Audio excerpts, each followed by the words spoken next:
박근혜 전 대통령 입장에서는 아무것도 하지 않는 게, 즉 가만히 있는 게 가장 좋은 방법이었습니다. 언니의 무죄를 확신하는 동생이 있었기 때문이죠. 어떤 결과가 나오든 저는 무죄라고 저는 생각하고 또 항상 역사의 법정에서는 무죄다. 지금까지 무슨 이야기들을 하셔도 그런 우리는 신념을 갖고 있습니다. 네, 형사소송법 제341조 1항 피고인의 배우자, 또 형제 자매 또는 변호인은 피고인을 위해 상소할 수 있다. 하지만 박 전 대통령 배우자는 없고 국 전 변호인은 피고인의 의사를 확인하지 못해 항소장을 내지 않았죠. 그러자 이 형제 자매 중에서 여동생이 부랴부랴 항소장을 냈습니다. 그런데 제341조 2항을 보면 1항의 상소는 피고인의 의사에 반해하지 못한다. 즉 피고인 박근혜의 의사는 항소하지 않겠다 했습니다. A4 용지 한 장에 자필로 쓴 항소 포기서를 제출했는데요. 피고인은 항소를 포기합니다.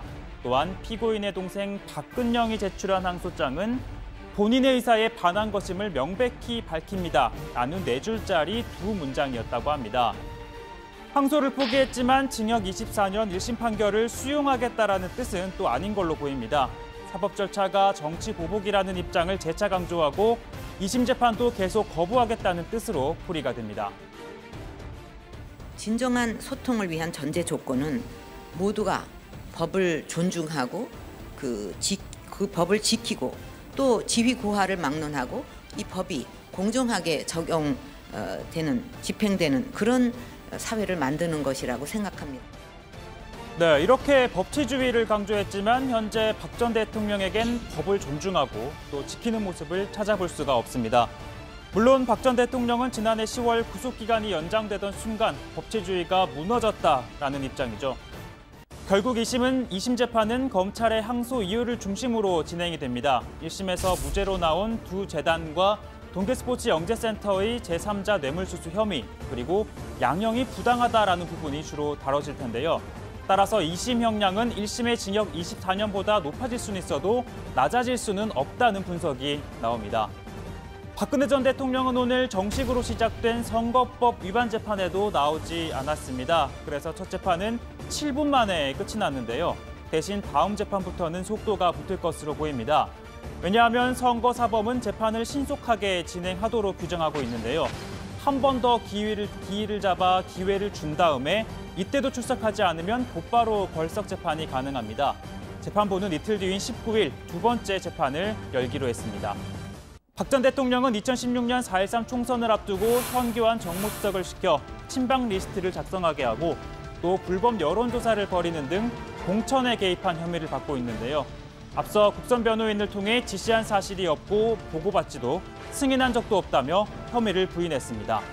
사실 오늘 재판이 7분 만에 끝나버려 더 전해드릴 얘기가 없지만 2년 전 과연 새누리당엔 무슨 일이 있었던 걸까요?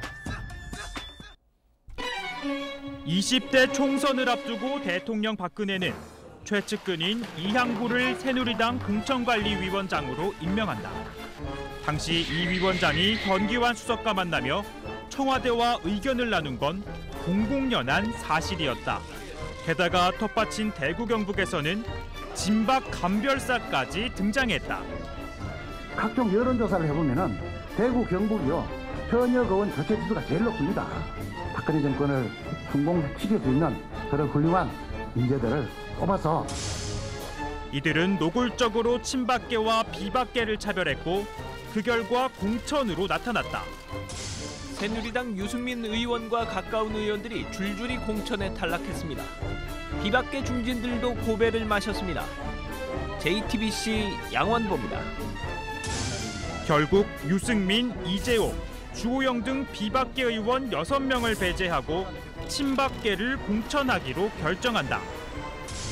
이를 두고 볼 수 없었던 당대표 김무성은 공천장에 서명을 하지 않겠다며 옥새를 들고 부산 영도로 내려가 버린다. 원유철도 뛰어라.